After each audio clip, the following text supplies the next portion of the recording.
Hello everyone, and welcome back to Game Easy Roll Good. Today we got our bonus video this weekend, now that we're back to actual bonus videos on the weekend. Now that we have a UA coming out, we have a lot of information to cover in a shorter amount of time. So extra video this week. Today we're going to cover the Conjurer, Enchanter, Necromancer, and Transmuter in the Unearthed Arcana. These four are some of the subclasses for the wizard that were missing in the re-release of the Player's Handbook for 5th edition. We originally got like the Abjurer, the Diviner, the Evoker, and the Illusionist. So these are the other four that were missing from the Player's Handbook. We don't really know what they're going to come out in. Maybe it's a re-release of the complete Arcane, like I kind of mentioned before, but probably not. But who knows where we'll find these things? Another Xanathar's Guide to Everything, another, Tasha sort of book. Who knows what we'll find? But we kind of know what we're getting into today. Again, these are very pretty well-known subclasses at this point since they've been out for about 10 years or more. Without further ado, let's just go ahead and jump right into it, starting with the Conjurer. And as always, we're going to start looking at the intro text for the Conjurer. It says, you step across space and call creatures from thin air. You consider distance and matter to be flexible guidelines rather than physical laws. Conjurers harness the power of magic that moves creatures instantly through space and summons creatures to fight on their behalf. Pretty par for the course for the Conjurer. I think the one thing that is kind of missing here that the Conjurer does, and I don't remember, they do mention it in the original Player's Handbook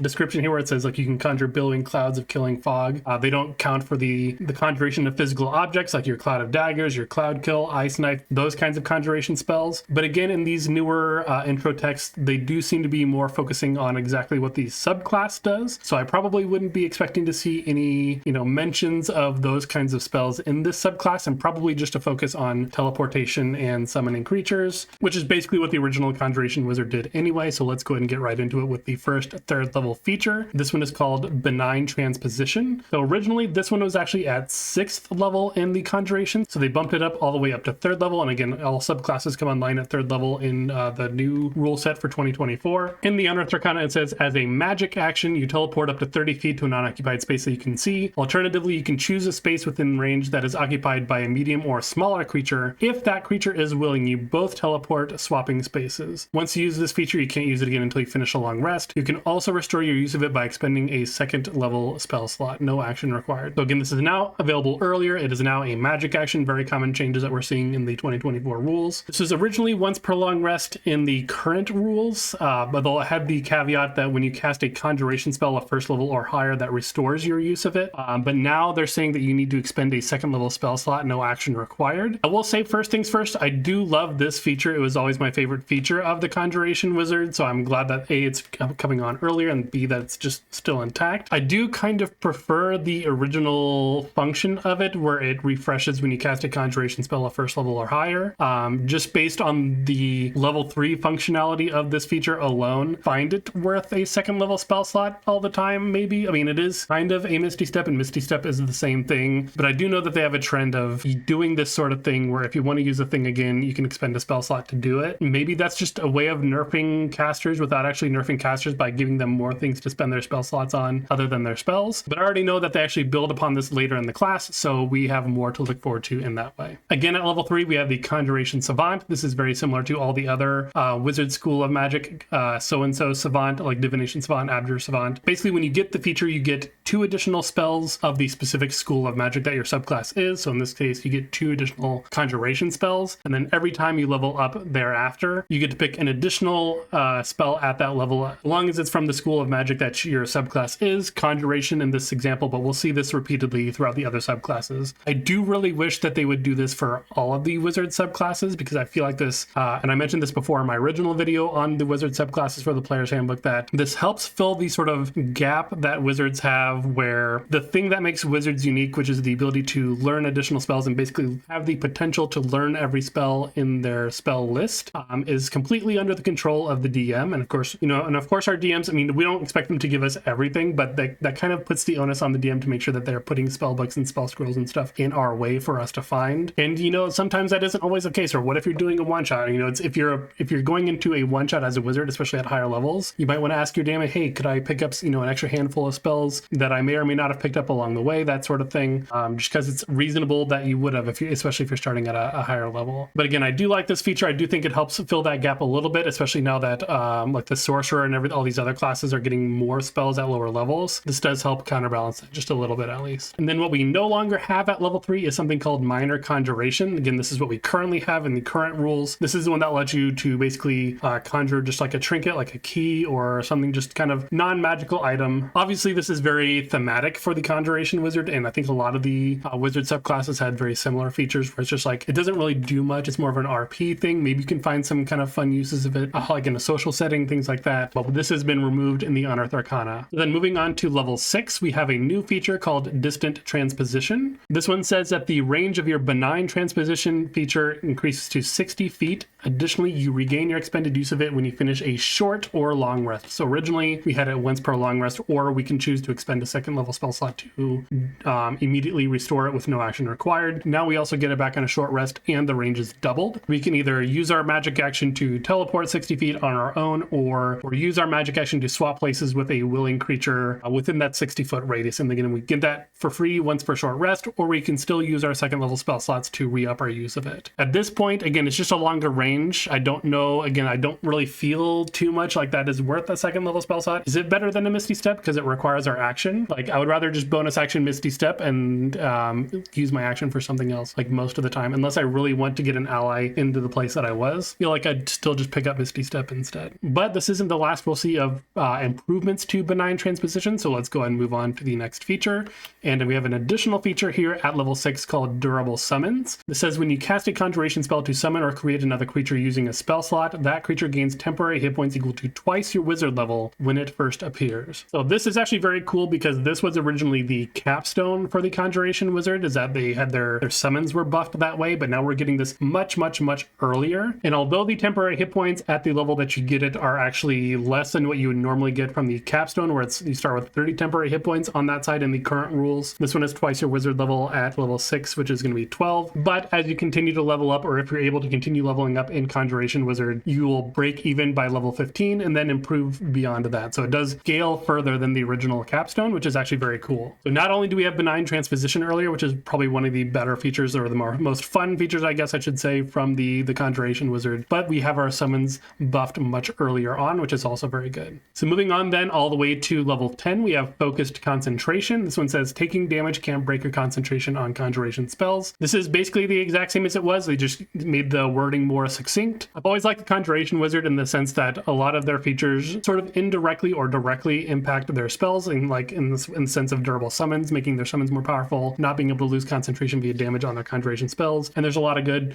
great conjuration concentration spells to begin with. So I've always really liked that about the subclass, even though I've never actually had a chance to play it. So then finally for their new capstone, because remember again that we had their old capstone and durable summons at level 6, for their new capstone we have something called Quick Transposition. It says you can use benign transposition as a bonus action. You can use benign transposition as a reaction when a creature you can see makes an attack roll against you, only to swap places with a willing creature. Creature that swaps places with you becomes the target of the attack instead. So two big buffs here. One, it's a bonus action all the time, so it's no longer a magic action. It's no longer taking up our whole action. So this is now a much better Misty Step because it's double the range. We can swap places with a willing creature, and we can still now do all that for a second level spell. So at least probably somewhere between there, it's probably worth a second level spell slot, at least if you're swapping places with an ally to get them into a more advantageous position. But now we also have the ability to use it as a reaction, but only to swap places with another creature, which is also very good, especially if you don't want to waste your spell slot on a shield spell or something like that. And this is before they even hit you. This is just when they make the attack roll against you. You can you can just switch places with another ally, preferably your tank, someone with either much more hit points or better resistances or armor or all of the above. Again, I know they've had this habit of picking one feature and just building on it throughout the rest of the subclass. I think they did a really good job on this one. I don't think there's really any big changes that I would make to it, but so then we have to ask ourselves the final question: is the UA Conjurer any good? And I will say at first I was a bit worried that they would do nothing but focus on benign transposition and just sort of nix the rest of the other conjuration benefits. But basically what we have is the best features of the original Conjurer with some additional improvements to benign transposition, in addition to having a lot of our other features much earlier than we used to. Again, my only wish list would be to get our original way to refresh benign transposition back. But again, I guess by high levels, by level 14 for sure, when we get our capstone, maybe that would probably be too strong. It's definitely worth the second level spell slot at that level. I just feel like somewhere between there's a certain point where it doesn't feel good to be doing that as your action and spending a spell slot to do it. But overall, I think this is good as is. I would be, again, more than happy to play this version of the Conjurer. So I could probably just say send it on this one. So then let's move on to the Enchanter. So the Enchanter, they have their intro text. It says, entrance and be beguile others, very thematic to the enchanter. Your magic clouds or captivates minds. Some enchanters use their abilities to encourage peace and soften cruelty,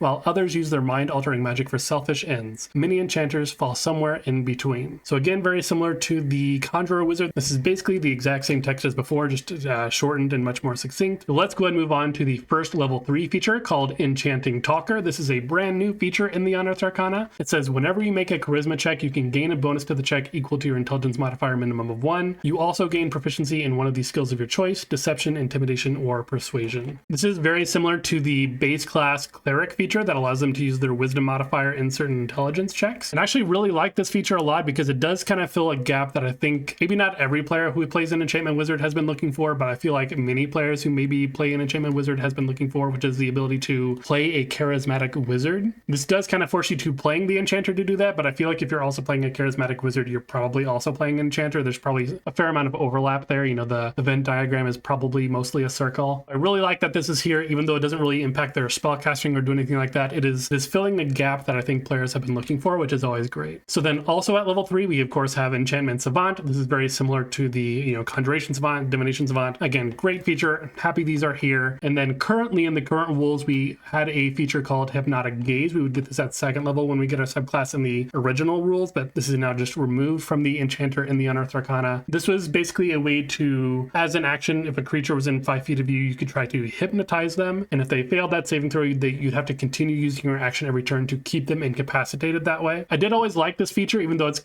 very hard to actually use because it basically controls both you and the creature. You're basically taking both of you out of the combat if you're in a combat encounter at the time by doing this. And for that reason, I'm not really surprised that it's removed, considering that it's so hard to use. Instead, at level 3, we have a newer feature called Vexing Movement. It says immediately after you cast an enchantment spell using an action and a spell slot, you can take both the disengage and dash actions as a bonus action. You can use this bonus action a number of times equal to your intelligence modifier minimum of once, and you regain all expended uses when you finish a long rest. In a vacuum, this feature is fine. The feature that does this is fine. I would happily see this on a lot of subclasses. And while it is a common critique that in 2024, like basically every subclass seems to have some sort of escape tool, casters already have that by just picking up Misty Step if they want to be able to get away. I don't think it needs to be baked into every subclass. And that isn't even my problem with this. My problem with this is that it doesn't feel like an enchantment feature. They just called it Vexing Movement because they like to use the word vexing when it comes to enchantment type abilities, but you could replace enchantment with pretty much any other spell school, and it makes just as much sense as this one does. While this is mechanically good, and we're going to see this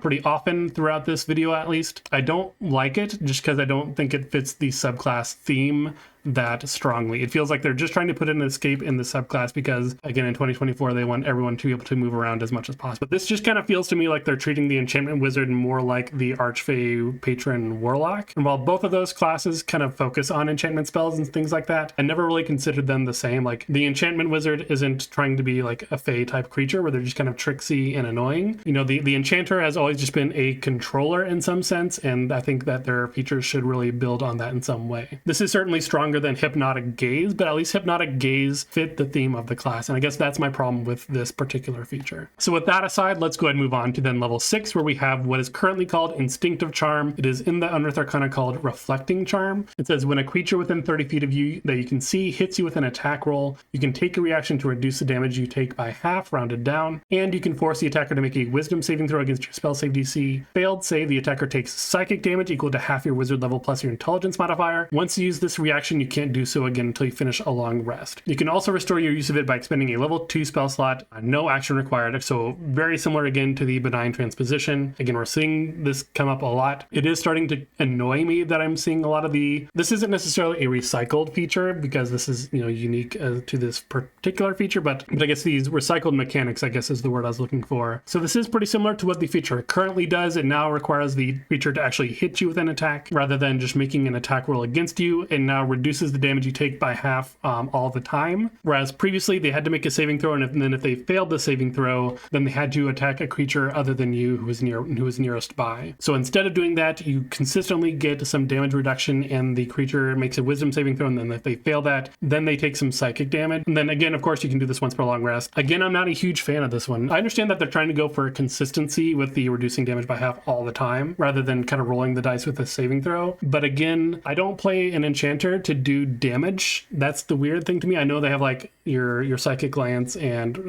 the second level one that everyone doesn't really like either, that I can't remember the name of. But there are enchantment spells that do damage now, but generally speaking, the ability to sort of like bewitch a creature such that they accidentally attack someone else, again, fits the theme of the Enchanter much more than a feature like this does. So again, while this is mechanically sound, it makes a lot of sense. It doesn't really fit the theme of the class to me. I would probably flip it around to where they make the saving throw, and if they fail the saving throw, then they have to attack another creature. But if they make the saving throw, then I still at least take half damage rounded down. And of course, this is at level 6, so if they feel like that's worth a 3rd level spell slot instead of a 2nd level spell slot, I think that would also be a fair trade to restore your use of it. So moving on then to level 10, we have the feature called Split Enchantment. This one has changed pretty drastically, although it's very similar to the feature that it was, but not exactly at all. Okay, so it says when you cast an enchantment spell such as Charm Person that can be cast with a higher level spell slot to target an additional creature, increase the spell's effective level by 1. This is very similar to the change to Twinned Spell for the Sorcerer, where for a spell like Hold Person or Charm Person here, for example, where it says when you cast this at a higher level in the actual spell description, you can target an additional creature for each spell slot level, each spell level above 1 or 2 or 3, or whatever the level of the spell is. So if I'm casting a Hold Person, which is a 2nd level spell, I can treat it like it's a 3rd level Hold Person while still casting it at 2nd level. Again, on paper, that sounds good, but unfortunately, we have the benefit of hindsight. We know what the current iteration of that is, where it says when you cast an enchantment spell at 1st level or higher that targets only 1 creature, you can have it target a 2nd creature. So it's, again, much more similar to the original Twinned Spell. And I went ahead and took the time to pull out all the spells that these features would affect in their current form. So the current version of Split Enchantment, again, you can see affects all sorts of spells from all the way from level 1 to level 9,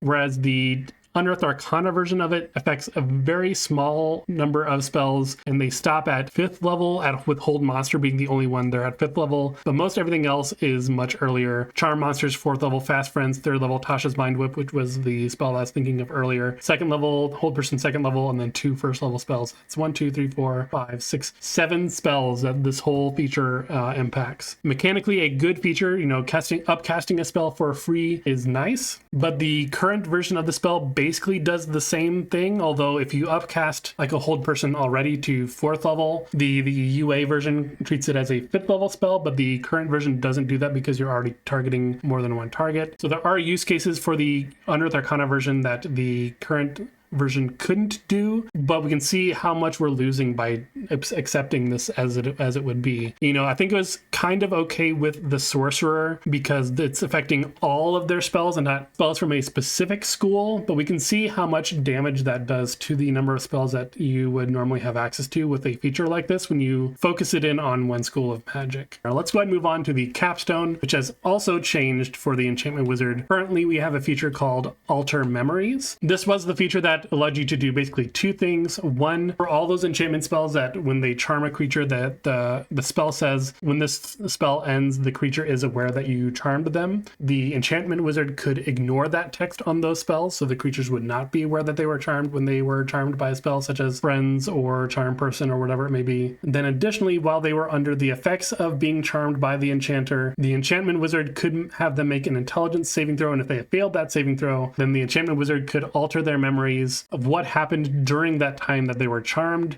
Basically like a sort of modify memory type effect. Again, this is something that's kind of difficult to use in a combat setting, and I know that a lot of the features that they're putting out these days are more combat centric, even more so than 5th edition already ever was. But again, we have a feature that is very on brand for the Enchantment Wizard. It was the only feature in the game that allowed someone to ignore the rules that a creature who was charmed was aware that they were charmed. I thought that was very unique. I would like to see something like that stay for the Enchantment Wizard at least. But instead, we got a different capstone, and this one is called Bolstering Belief. It says, your enchantments fortify your allies' bodies and minds. You always have power word Fortify prepared. With this feature, you can cast this spell without expending a spell slot, and each target of the spell has advantage on saving throws to avoid or end the charmed and frightened conditions while it has the temporary hit points granted by this spell. Power word Fortify basically gives a bunch of temporary hit points, and you can split them out between any number of allies. Once you cast the spell with this feature, you can't do so this way again until you finish a long rest, and that is with the having advantage on the saving throws to avoid being charmed or frightened. So Power Word Fortify is not a wizard spell, so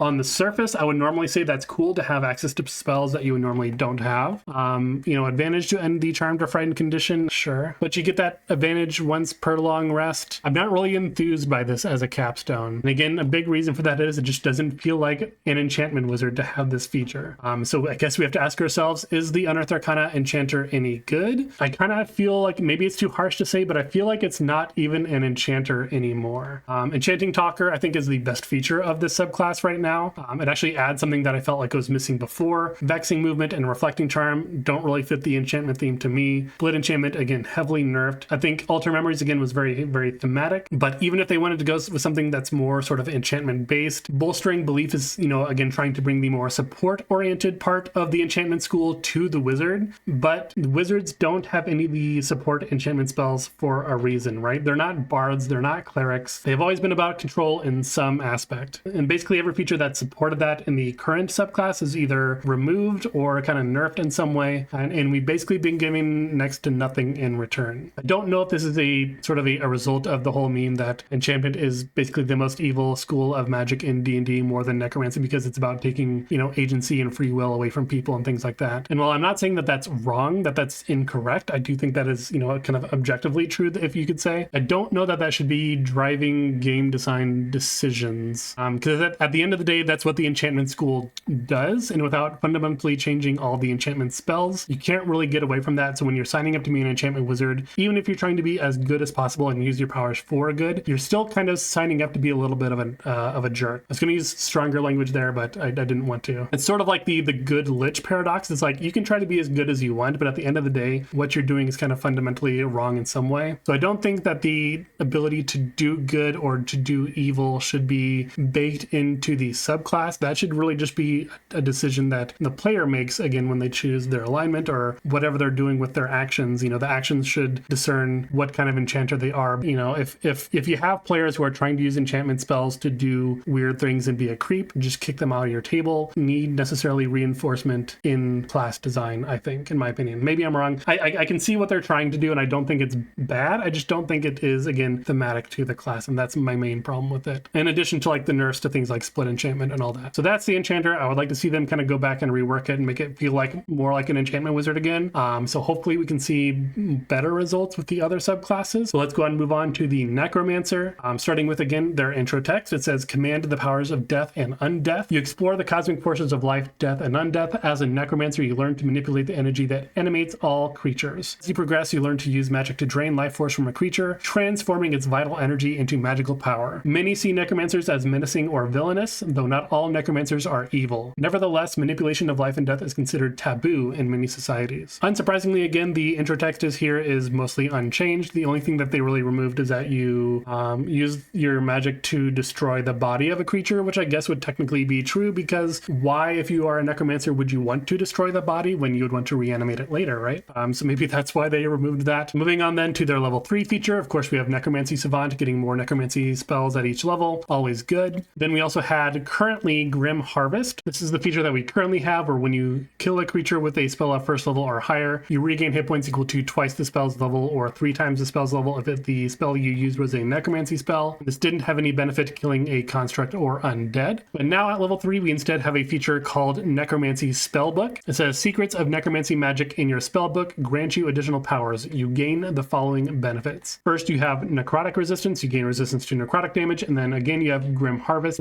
So that's sort of baked into this first feature. It says, when you cast a necromancy spell using a spell slot, choose yourself or a creature you can see within 30 feet of yourself to gain a number of temporary hit points equal to the level of the spell slot plus your intelligence modifier, minimum of 1 temporary hit point. So the necrotic resistance notably is something that we normally got at level 10 in this subclass. So that is technically coming on much earlier, which is interesting to see. The Grim Harvest specifically now only triggers when you cast a necromancy spell, and only when you cast it, not when you kill a creature with it. And it also now causes temporary hit point gain. And overall, I think this is a fine change. I think that it's still sort of on brand. Grim Harvest, the original version, is sort of like killing a creature and siphoning its life force. But I think you can still consider the same thing this way, where when you're casting a necromancy spell, whatever that spell is doing, it again sucks some of the life and puts it on your shelf or an ally. I think that's fine. Still kind of within the same wheelhouse. spellclass. It's also much more proactive and predictable. I will say I was a little confused initially by this being called Necromancy Spellbook, and the feature itself basically has nothing to do with your spellbook. It doesn't require you to be holding your spellbook, nor do I think that it should. I don't know if they're trying to be like reference it to be like a Necronomicon sort of deal where it's like a special spellbook, but I think every wizard's spellbook is special to them in their own way. And like the Order of the Scribes is supposed to be the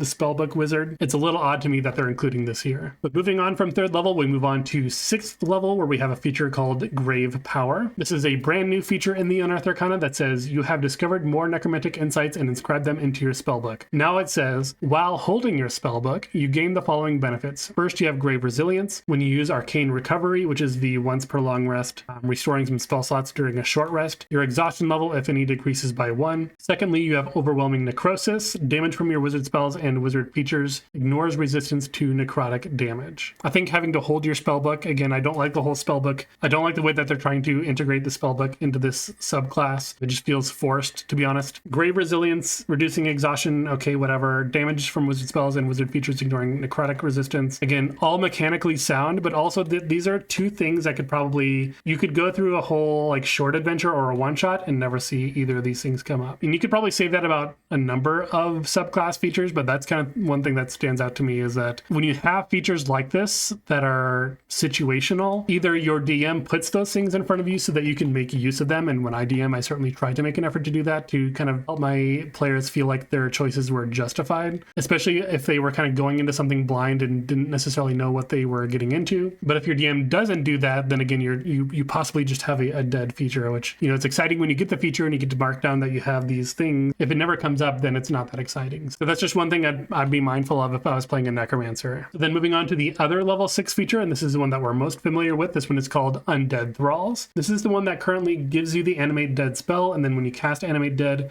it allows you to summon 2 at once, provided that you have the bones to do so. And then all of your undead minions have additional hit points, and they can add your proficiency bonus to their damage rolls. In the Unearthed Arcana, this is basically changed completely, where it says you have Summon Undead prepared, and again, the summon spells are the one that summon a single creature. Typically, that creature is modal and the kind of creature that you can summon. Additionally, it continues to say when you cast Summon Undead without a spell slot, you can regain hit points equal to half the summoned creature's total hit points. Doing so halves the creature's hit points. Once you cast a spell without a spell slot, you must finish a long rest before you can do it that way again. And I will say, while sapping the life force from your minions is a very sort of Necromancer thing to be doing, I just feel like this is far and away worse than the current version, at least in the sense of filling the Necromancer class fantasy. Again, that the class fantasy that people who love the Necromancer class in any game that has it is going to be looking for, which is going to be, you know, being a minion mancer essentially. And while I understand that that is sort of untenable within the confines of D&D because of the way that action economy works, but that's what players who want to play a Necromancer want to do. They want to have multiple undead around them doing different things.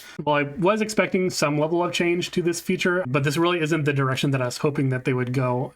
And we've already seen so many subclasses that have these, you know, summon spells always prepared, and they have a special way of doing it when they summon it. The Necromancer, again, is such a well-loved archetype that filling the class fantasy of being the minion person, I think is something that they really should have focused on more, and that they should go back and try to focus on, even if it's in a way where... So then let's go ahead and move on to level 10.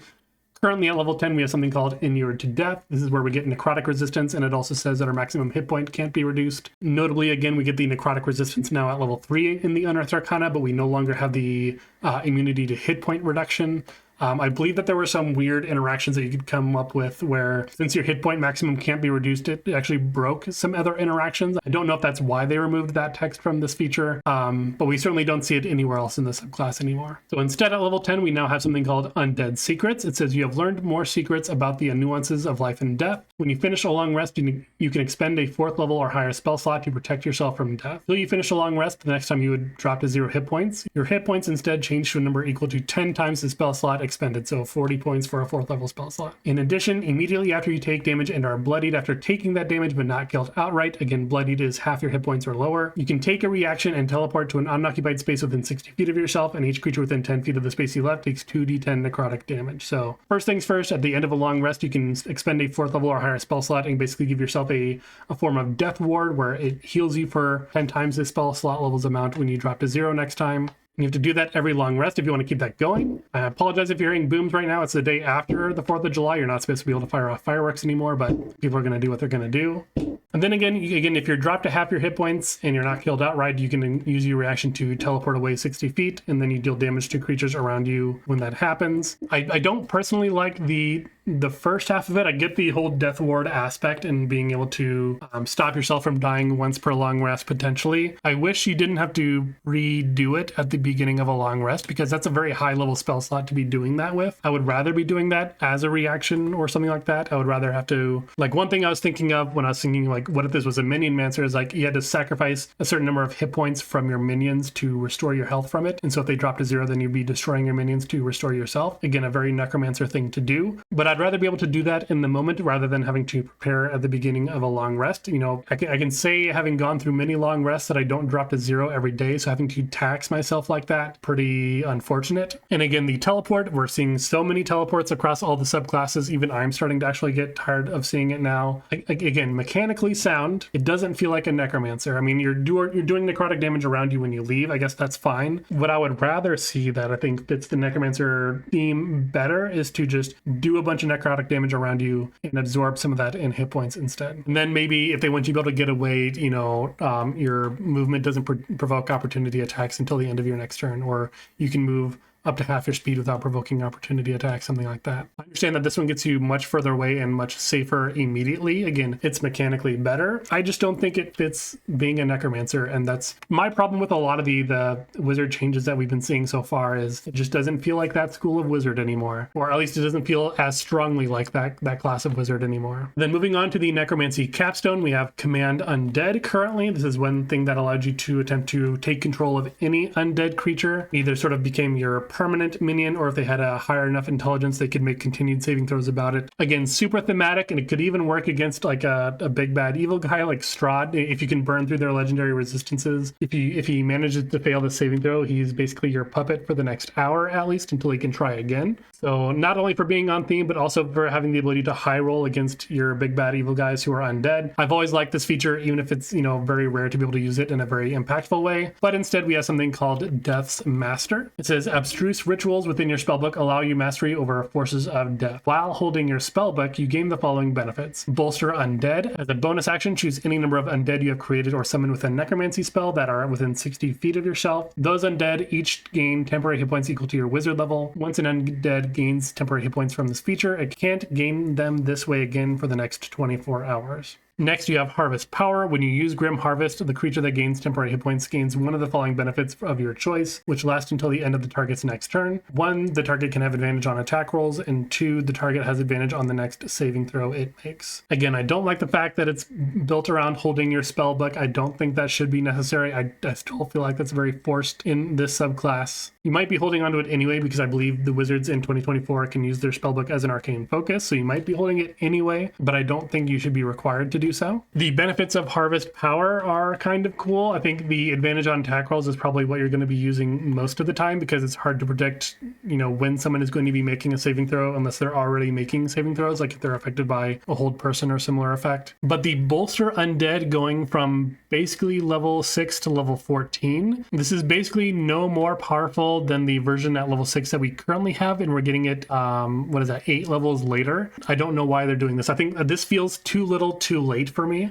Not only that, but there's nothing within the subclass itself other than the 1 summon undead spell that they give us at level 6 instead of this feature. Instead of the, you know, original undead thralls feature that we have currently, there's nothing within the subclass that supports having multiple minions out to do this. I mean, you have the spells that can do it, like your Dance Macabre, you can just cast your Animate Deads, but Animate Dead now within the Unearthed Arcana only raises 1 creature at a time, whereas the current one raises 2 creatures at a time for the Necromancer. They want us to have more than 1 undead, but they're not really giving us the framework to do it. And I think that's the gap in the subclass. Again, it's something that I'm noticing with some subclasses, that they're trying to do too many things but not focusing enough on what they really should be doing, or thematically what I think would fit the subclass more or the archetype more. If they want this to be a minion-based Necromancer, then they really need to build that into the subclass. Like, just having the spells to do it, I don't think is enough. So the question then is the Unearthed Arcana Necromancer any good? And I'm just going to say no on this one. Again, this one made me really, really sad. I think the spell book mechanics are kind of clunky and unnecessary, really forced. Summon Thralls only summons one Thrall. It incentivizes you to drain health from it, which, again, while it is a very Necromancer thing to do in the game of D&D and the way that it's played, you know, summons typically perform as meat shields. They can certainly do attacks and other things on their own, but they're there also to just be another body that can be attacked, and that's damage that you're not taking, that your party's not taking. So you typically want them to have more hit points so that they can take more damage for you or for your allies. So it's, again, sort of this weird thing where being the Necromancer and draining health from your minion immediately is sort of a Necromancer thing to do, but it is not strategically what you want to be doing, because you want that thing to be healthy right away. So overall, I just don't really like that feature that much. Undead Secrets, I think, again, is mostly fine. Again, I would like to choose when I use that 4th level spell slot or higher to guard myself against death. Again, I don't think that the teleport is very necromancery. I would rather be able to deal more damage around me and then heal for that damage. That feels very necromancy. Even possibly like have all the creatures have disadvantage on their attack rolls, such as like debuffing that way for like until the end of my next turn or something like that. Or if not, healing equal to like half the damage taken, maybe allowing me to roll my hit die as if I cast Wither and Bloom on myself. Again, that just feels much more necromancery. And then Death's Master, again, Bolster Undead comes on so late. And then again, nothing about the rest of the subclass supports having minions. They've basically made no attempt to streamline the idea of having multiple minions as a Necromancer or as any class really in this game. Rather, they're just kind of ignoring that problem exists instead of trying to solve it, at least for this one subclass. In fact, changing the Undead Thrall feature the way that they did basically just makes being the archetypal Necromancer that much harder. And it's really unfortunate that it's this way, because again, they gave us the Reanimator Artificer in the horror themed subclasses Unearthed Arcana. When I reviewed that, I was like, this is everything that we've ever wanted from a Necromancer in the Artificer, and that kind of gave me hope for the Wizard Necromancer. But then they gave us this, and it's so far removed from anything that I'd want to play. Even if they made it so that like when you cast Animate Dead, you can make it so that the zombies you have are more or less inert, like they can't enter initiative with you, but you can then use them as a resource for other things. Like, you know, you can burn, you know, so many zombies and use that to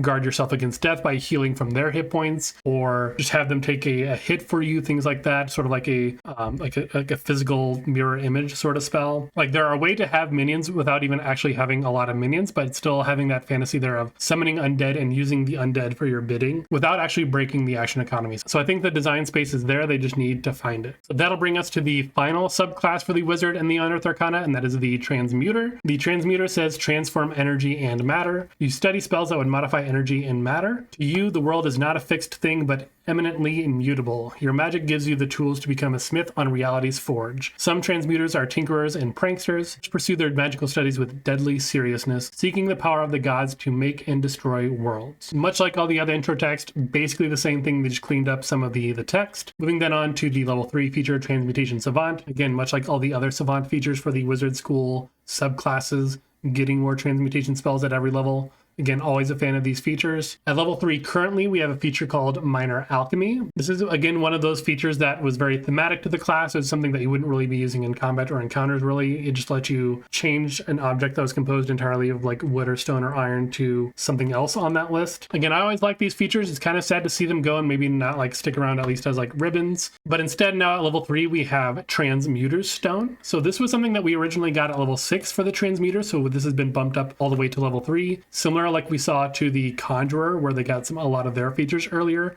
We're seeing that also with the Transmuter. So in the Unearthed Arcana, it says, when you finish a long rest, you can create a magic pebble called a Transmuter Stone that lasts until you use this feature again. Creature with the stone in its possession gains a benefit from one of the following options, which you choose when you create the stone. You can change the stone's benefit when you cast a transmutation spell using a spell slot. So first things first, you now create this when you finish a long rest rather than after 8 hours of work. That's kind of the same thing, but it basically just means you can't do it during the day while you're awake, but that's neither here nor there. Like basically once you create it, you more or less have it permanently until you get to a certain level. You can still give this to an ally and have them benefit from it. It does say a creature with a stone in its possession, not just you. And then the only other change in this first paragraph is where it says you can change the stone's benefit when you cast a transmutation spell using a spell slot. As in the current version, it says when you cast a transmutation spell at first level or higher. The only difference there being, of course, if you cast a transmutation spell for free without using a spell slot, then of course you wouldn't get that benefit in the Unearthed Arcana version. But you know, free spells are pretty few and far between even these days, so probably not that big of a deal there. As for the actual benefits, it says dark vision. The bearer gains dark vision with a range of 60 feet or increases the range of its dark vision by 60 feet. Speed, the bearer's speed increases by 10. Durability, the bearer gains proficiency in constitution saving throws. And then finally, resistance. The bearer gains resistance to acid, cold, fire, lightning, poison, or thunder. Your choice each time you choose this benefit. So this is mostly the same. A couple things have been buffed. The dark vision now benefits creatures who already have dark vision by extending their dark vision an additional 60 feet. And the speed increase no longer is penalized if you are encumbered. I think encumbrance doesn't actually exist in the new rules, if I recall correctly, but even then, if you're over your maximum weight, then your speed is just capped at 5, if I recall correctly. So it actually doesn't matter if your speed is increased by 10, you're just capped at 5 while you're overburdened anyway. So still, it's technically a buff, but not really at the same time. So not only do we have the Transmuter Stone now at level 3, which is always the sort of defining transmutation feature that we normally got at level 6, but now is available much earlier. Very happy to see that. But we also have this other feature called Wondrous Enhancement. It says you always have enhance ability prepared and you can cast it once without a spell slot. You regain the ability to cast it this way when you finish a long rest. It says targets of your enhance ability also have advantage on saving throws using the chosen ability. This is kind of cool. Again, we have the benefit of hindsight to know that enhance ability was much better previously than it currently is now. The spell itself, not the spell plus these benefits. Enhance ability isn't usually a combat-focused spell, and I don't think using this in combat would still be good, unless, again, you know which kind of saving throw you're going against. Like if you're going against a red dragon, you know to buff dexterity saves, so you can hopefully save against the fire breath. But at the same time, this is using your concentration, so the question really is there something better to be using your concentration on? And the answer comes to enhance ability is probably all the time yes. Maybe not at 3rd level, but certainly by the time you're fighting a dragon, I would imagine you have better concentration spells than this. Now, if you're not in a combat encounter and you're trying to you're exploring around and you have a rogue that's going to go disarm a trap, I mean, you're going to give them advantage on, dexterity checks for sure. And you're just hoping then that the trap that springs provokes a dexterity saving throw, which I imagine many of them do, but not all of them. So again, without having the ability to predict which kind of saving throw you're going into outside of combat, it's hard to see when this would really be useful. What I would rather see is that this would restore the original use of enhance ability, where each ability gets a different benefit when you buff it. I think that would be cooler. Again, much more proactive, much more predictable than just trying to have the foresight to know what kind of saving throw you're trying to buff. That's level 3 for the Transmuter. Let's go ahead and jump on then to level 6, where we have something called Split Transmutation. This is a new feature. It sounds pretty familiar because, of course, the Enchantment Wizard had Split Enchantment. This does basically the same thing. It says when you cast a transmutation spell, such as Fly, that can be cast with a higher level spell slot to target an additional creature, increase the spell's effective level by 1. You can use this feature a number of times equal to your intelligence modifier, minimum of once. All uses regained on a long rest. So unlike Enchantment Wizard, Split Enchantment, this one can be used only a limited number of times. And then, of course, at the bottom, I included all the spells that this currently affects. Jump, Long Strider, Blindness, Deafness, Enhance Ability, Spider Climb, Fly, Gaseous Form, and Elemental Bane. There are some fine spells. Twinning Fly is basically going to be the best thing that you're doing here. So I don't really, this doesn't excite me as much as it should, because again, we just don't have the selection of spells to choose from that this would be good with. If this was the original twin, where we could use this on things like Haste, Enlarge, Reduce, just other good transmutation spells, then that would be a lot better in my opinion. Polymorph even, that would be great. I just don't like the fact that this is such a limited scope of spells. Then moving on to level 10, we have Shape Changer. This is something that we currently have that no longer exists in the Unearthed Arcana. This one gave us the Polymorph spell automatically. It allowed us to cast the Polymorph spell for free once per short or long rest, but when we cast it that way, we could only target ourselves and only choose a beast of CR1 or lower. So it's kind of like a wild shape in that way for the Transmuter. But this has been removed in the Unearthed Arcana and has been replaced instead with Potent Stone. It says that your Transmuter Stone is more versatile. You choose up to 2 options when you create your Transmuter Stone, and you can choose each option other than resistance only once. If you choose resistance twice, you must choose different damage types. You can change either or both benefits when you cast a transmutation spell with a spell slot. So even though this feels pretty simple. I actually do like this feature a lot because it is, again, just doubling down, I think, on what is the most fun feature from the Transmutation Wizard.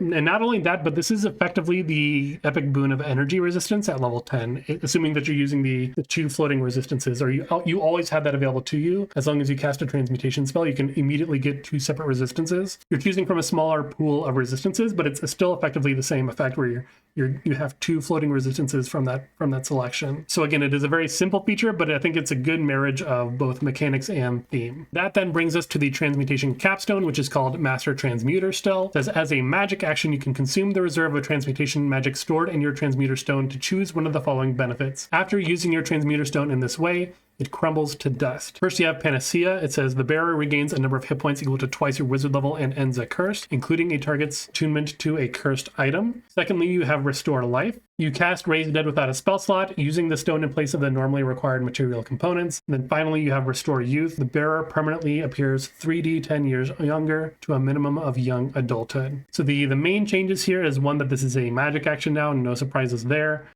Major transformation on the current version has been removed. This is basically what allowed you to transform one medium-sized object into a different, similar shaped and sized and weight object. That one has been completely removed. We still have like the spell Fabricate and other things. We can still do that in other ways, but it's just not baked into this feature anymore, which is mostly fine. We still got the big hits of this feature. Panacea, the one big difference here is that the creature now regains a number of hit points equal to twice your wizard level. Previously, they regained all of their hit points, so that's slightly weaker, which is odd. And additionally, it only ends a curse rather than removing all curses, diseases, and poisons. Again, diseases no longer exist in the 2024 rules, but poisons certainly do, so I don't know why that also doesn't exist. Again, don't know why they nerfed this particular feature. It is the capstone. You are destroying your transmuter stone to do it, and you don't get it until you finish another long rest, and you can only have one at a time, so I feel like it should be pretty powerful, and I feel like Panacea should be more powerful than this. And then Restore Life was buffed in the sense that the transmuter stone can stand in place of the material component of the Raise Dead spell, which is like another diamond worth 500 or 1,000 or something like that gold. Not only that, but you're doing this as a magic action, so it's much faster. Although if I recall correctly, Raise Dead is the one that has the penalty when you come back alive, that you have penalties to your rolls. I don't remember what it is exactly. It might be exhaustion in 2024. I don't recall exactly. But there are some penalties to Raise Dead if I recall. So maybe not something you'd want to use in combat unless you really need to, but it is possible since this is just a magic action to do so. Then finally, Restore Youth. The one change here is that it changes to a minimum of young adulthood to a minimum of 13 years, which I think is a fine change. Overall, it's still mostly the same feature. I think they could be a little more powerful with like the Panacea effect. I think everything else is fine. So I think the last question we need to ask ourselves is the Unearthed Arcana Transmuter any good? And I would say, yeah, mostly yes. I would love to see the Wondrous Enhancement, again, return the benefits of the old enhanceability spell to the Transmutation Wizard to have those benefits there then instead. I just think having to predict what kind of saving throw you're going to need is maybe harder than it sounds in most cases. You can let me know if you disagree with that. Outside of very obvious examples like fighting a dragon, and typically that's not something you want to be concentrating on in combat anyway, unless you're giving it to like your whole party by upcasting it a bit. But what else could you be doing with that level of spell slot? There's a whole lot of give and take to really consider when you're doing something like that. And again, I would just love to see split transmutation be something else. I don't like seeing all these copycat features. I think split enchantment was something that was so unique to the enchantment wizard, outside of being, of course, the sort of same feature as twin dispel from the sorcerer. But for the wizard specifically, I think that's one thing that always drew me to the enchantment wizard to want to play it, was the split enchantment. Seeing that on another class, even if it's slightly worse, I just don't like seeing it there. I like my subclasses to feel a little more unique, and we're starting to see a lot of homogenization in these new subclasses that they're coming out with, which doesn't really thrill me in the way that it used to. So that's everything I wanted to cover in this video. Again, this might have been kind of a long one, again, covering 4 subclasses. I did want to just cover all the wizards at once. I'd be interested to know your thoughts about all of these subclasses here. Again, I think the Conjurer and the Transmuter are both more or less okay. I do think that a lot of work still needs to go into the Enchanter and the Necromancer for sure, just to make sure that they're on theme and kind of fulfilling the archetypes that they're there to fulfill, especially with the Necromancer. But you may disagree, and I'd love to hear your opinions down in the comments below. So while you're going down to those comments, please hit that like button. If you are a new viewer or returning viewer to this channel and you like what you saw here and you want to see more from me, please consider hitting that subscribe button and support the channel. I release videos every Wednesday. I know this is a Sunday. This is a bonus video today, like I mentioned before, but I release videos normally every Wednesday, so you always have something to look forward to. I appreciate your time, and I'll see you in the next one.